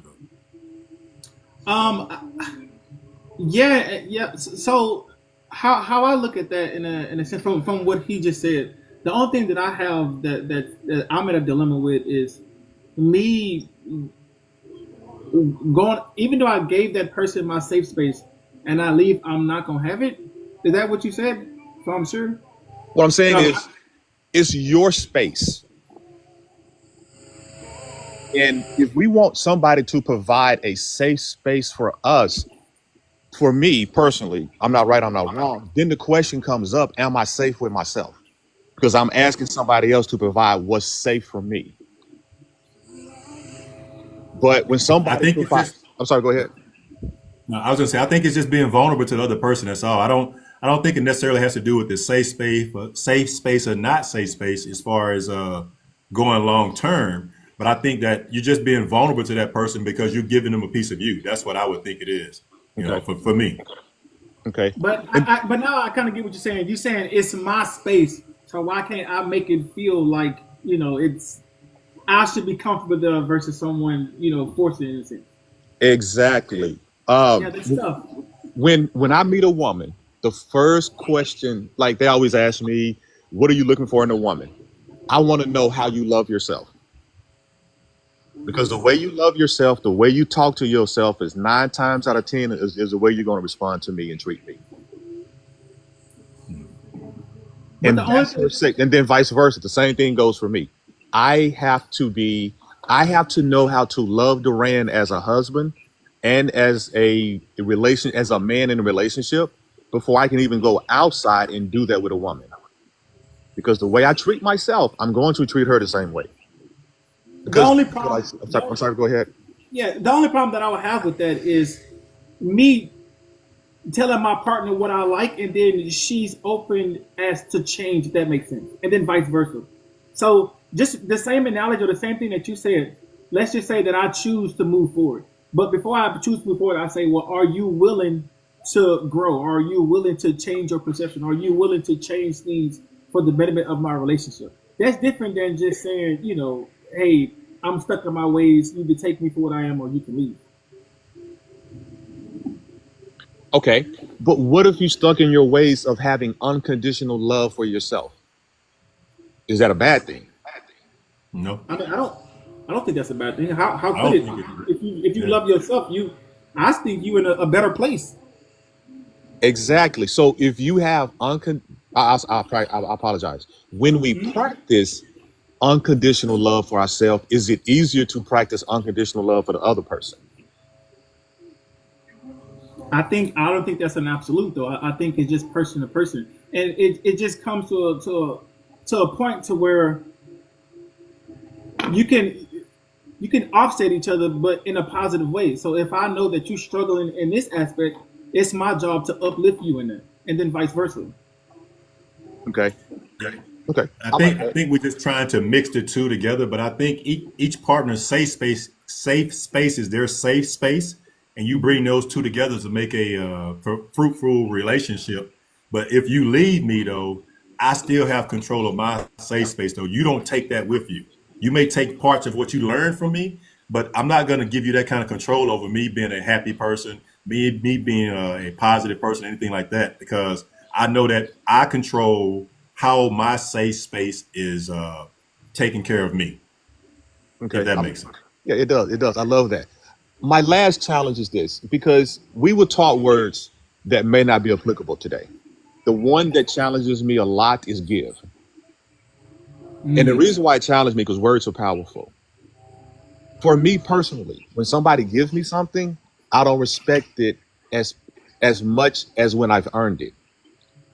So what I try to do with someone is I remind them you've earned this opportunity. You paid your dues. I'm over 50, so I would remind a woman that hey, you raised your kids, you sacrificed who you are as a woman to be a mother. You've done this at work. Everything up until the point when she's met me, baby, you've earned this. That is a different type of respect versus, oh, he just gave that to me. So I challenge people, manage that word give and probably use more often that you've earned it with the explanation of a celebration of them after that so that they can be reminded of how beautiful and powerful that they are. And we may get a better woman in the outcome of that. What are y'all thoughts? Ah, For me, I go into any relationship very open minded, realizing that we all have a journey to go through, and that I don't put any unrealistic or expectations on something at the beginning. Now, when I start expressing myself and sharing how I feel about things and having that unconditional that unfiltered communication, then now you start to learn me, and we move in that sense and grow together. But we're going to be on different journeys at times in our lives, So just because Earning it is a must, but that takes time. You know what I'm saying? So you earn bits and pieces of these bits and pieces as you go along. Like we may go on the first date, and then you say some things that interest me where oh, she's interested, and I want to get to know her more. The second date, and the third date, and the fourth date, and you continually build on that. And then I think that's what you're saying. They earn the opportunity to be in your life, but at the same time, you're earning the opportunity to be in their life as well. Well, no, not that they have earning, they have already earned. Meaning what they have already experienced in life is the reason why we're attracted to them. Yeah, not for me because I won't know that until they won't get that until later on because there are a lot of like for me. I'll just use me as an example. Back when I was in my 30s, maybe early 40s, because of what I went through as a child, I hadn't earned no woman's respect because I hadn't learned how to respect a woman. Now I put on a good front and made it seem like I had done that, but I hadn't earned it yet because I hadn't shown her that I was worthy to be there in her life because of the things that I had learned that were taught to me without me knowing about it were things I brought into a relationship and I wasn't healed. I thought I was, but I didn't know that until after I was able to talk to some people and get some things straightened out in my life. I hadn't earned that person's respect. And nobody earns mine just by walking into my life. I'm sorry. They don't get my respect just by walking into my life. They get my respect by showing me that they deserve to be in my life. That's solid. That's solid. What makes this world beautiful is that everyone has their own lane and point of view, the way that they see life. And there's somebody younger than us that view life similar to us. And as long as we continuously share, we provide that opportunity for them to grow. But people telling me in the chat to move on from me because my questions are boring. So No, you good, man. No, brother, you good, man. Thank you for coming in and sharing. This is what we do. We want to come in here and talk about these type of things, so it's not too wordy. We're just trying to make sure we get a clear understanding about what you're asking so we can give our honest opinion about what we're talking about. okay. That's legendary. Yeah, I definitely concur. Okay. Hey, you brothers have a great morning. It's good seeing salty brothers up here. When I say salty, hold on. I don't know if I can hold my camera on or not. But when we got the gray beard and we paid our dues, we made it through the 70s and the 80s, and we appreciate 2025. So, hey, y'all have a great weekend, bro. I appreciate y'all. Yes, sir. Thank you for coming through, bro.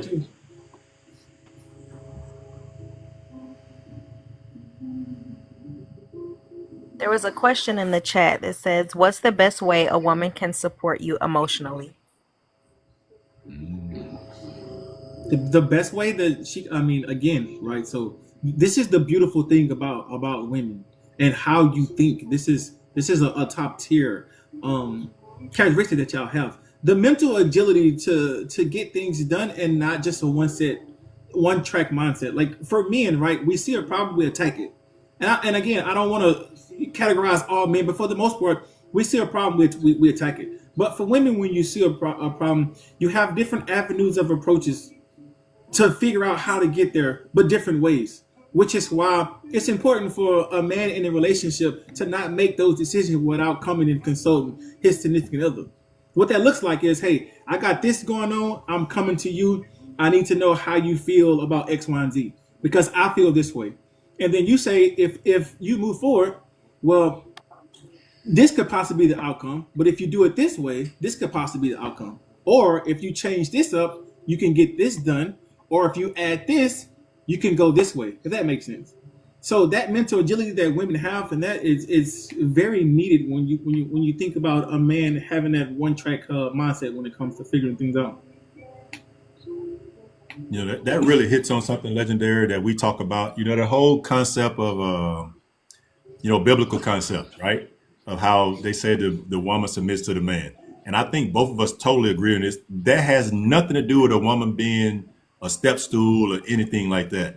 And what you just said is what that means is that woman is there to help you when you are not able to be you're not able to figure out a situation. She can help you do that because she has some tools that are positive for you and your relationship. So in a nutshell, that's what I think.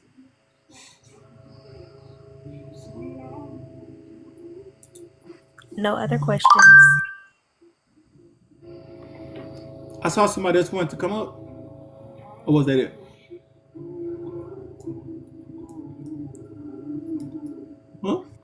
There's another question. Do men gravitate to the chase and reject women deemed too available?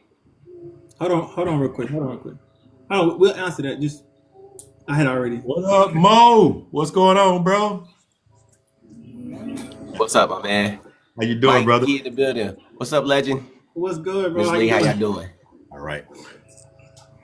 So y'all have some. Oh, I'm sorry, I got to clean the camera off. Y'all have some good conversation going on, and I was just strolling by, and I said, "Oh, let me jump in the topic. Let me get in on the conversation." Just in reference to safe space and that gravitating towards the other women, like safe space is safe space, right? Like I have the access card. I have all the security codes that I need, and I give you access on my safe space according to the level of trust that I feel and develop in you, right? So the more we spend time with each other, the more that I allow you into my safe space. At any given point during that journey in this safe space piece, be it platonic relationships or intimate relationships, any point during this journey, I have the right to take your access card. I have the right to revoke the levels of access that you have to me based off of your actions. Now, I think what happens is people create the safe space, try to create. They have the words, and then the expectation is set, and then they don't live up to the words, which then creates the disappointment in the expectation because you said something, and now you're not living up to what you say. So now that's where the disappointment come in at, and that's platonic or intimate relationships. Yeah, I love that, Mo, because that's all I was trying to say is that you get access, but I don't give you the keys so you can drive and do whatever you want to do until I know you can drive. Right. That's a good analogy. I like that. Right. Thanks, I appreciate y'all pulling me up. Of course, man. Hey, legendary. This is my boy Mo. I met him. We went to a basketball game not long ago. I met him on TikTok through Doc's page, I think it was. Yeah, we hooked Doc. up. We went to checked out a game Yeah. I got on you. the 15th. I think it was. Dayton. Good Yeah. brother though, man. Good brother. There you go. Hey, Listen, we we hugged out appreciate and we built the relationship. facts. That's Hey, right. Mike, He got Mike G, access. Mike G tend to do that to you. Mike G had me up in that thing buying popcorn and stuff. I gotta go. All right, cool. Hey, That's my I guy. appreciate y'all pulling me up though. And just to give y'all a little history, I've been married 22 years, so I've seen this. I understand the ropes. I've been single. I've been real single. I've been put the work in and became unsingle, and been married for 22 years. So these topics are things that I can relate to. So I appreciate y'all pulling me up. Of course, man. You're welcome anytime, Mo. Hey, let me know, man, when we can get on and do some other stuff. But I was just struggling out, and I was but I'm gonna drop down, man. I appreciate y'all. Y'all be easy. Yes, sir. One love.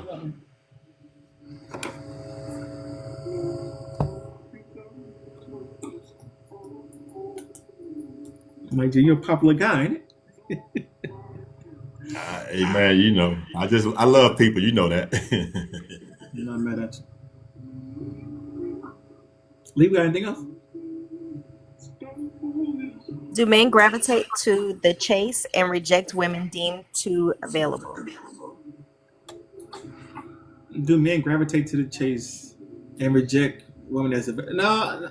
It's just you just have to learn how to balance certain things. So for me, right, and saying this out loud, I understand how this can get kind of misconstrued, but for me though, personally, like I'm not a person who requires to talk to my person every day unless we're married in that space. Like, right, if we girlfriend and boyfriend in that sense, or we building stuff together, there's just things that happen, job that's this, that's that going, and I'm not making excuses for it, but it don't bother me if I don't hear from you for a day. If that makes sense. And I know a lot of people be like, listen, if I don't hear from you for 24 hours, then we're done. You can just consistently go. But to me personally, like that don't bother me. All you gotta do is shoot me a text and say, hey, I'm exhausted, I'm tired, I got this going on, or today I just want some space, and I'm gonna respect that.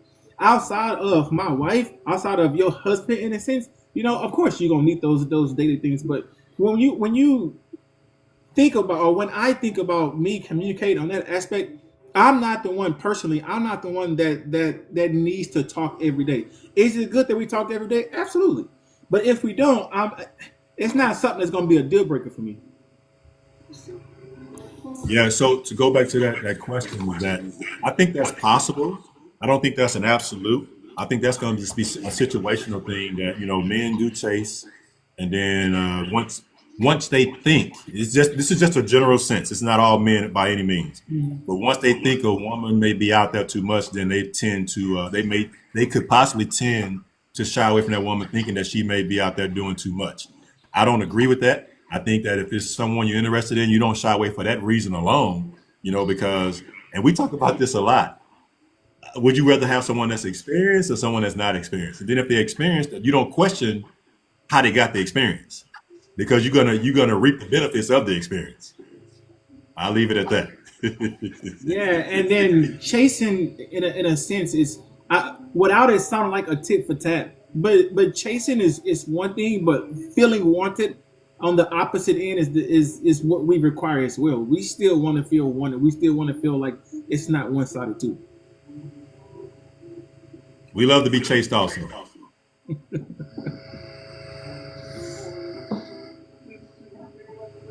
No other questions?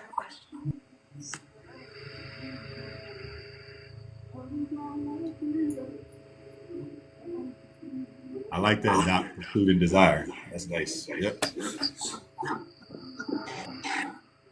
Anyone else before we let y'all go? All right. Well, listen. If y'all don't have anything else, we'll conclude the podcast. As always, Lee, listen, we appreciate y'all. Doc, big shout out to you for coming up and giving your perspective. Definitely enjoy that. Everyone else that came up and talked on your behalf and gave us your perspective, well, listen, we appreciate y'all too. Big bro, for always doing your thing. You know what I'm saying? One love. Just to give y'all a little bit of today's episode, right? So today is episode number 11, and to say that out loud might seem small to y'all, but it's pretty big, man, because you got to think, like, when we started this channel, what we like? What's this, month 2, month 3? What is this? We started like December 7th. But going back, this was just a thought. You know what I mean? This was just a thought that we was like, hey, you know what? Maybe we should have a podcast and we should just come. And now to see it being as fruitful as it is and saying this is episode 11, it's a good feeling. All right. With that being said, though, we appreciate y'all. Just what Big Bro said in the beginning, if you want to subscribe to the YouTube channel, it's Parallel Gens. Gens is GENZ, just what you see in the back banner. If you want to make it easier, you can go to my bio, click the link, or you go to Big Bro bio, click the link, same thing. Bro, what you got? That's it. Hey, thank you all for coming through. As always, we appreciate you taking the time to come up this morning. We know it's early. For the people that don't know, Legendary is currently over in Korea, which is 14 hours from the East Coast time. So we try to come on to take care of both our lives. I go on in the evenings on Saturday most of the time. He goes on in the morning. So that's why we're doing it early this morning. But once he gets back to the States within the next 35, 40 days, we would zone in on a time, a set day or days, and then we'll be able to be consistent like that. But we try to do it just to make sure we catch both our lives, because that's only fair to them. So thank you all for coming through. Lee, Eyes, bro, appreciate you. One love to everybody, and Legendary, I'll let you close it out. Yeah, and then obviously, last but not least, hey, be the reason someone smiles today. Y'all be safe. One love.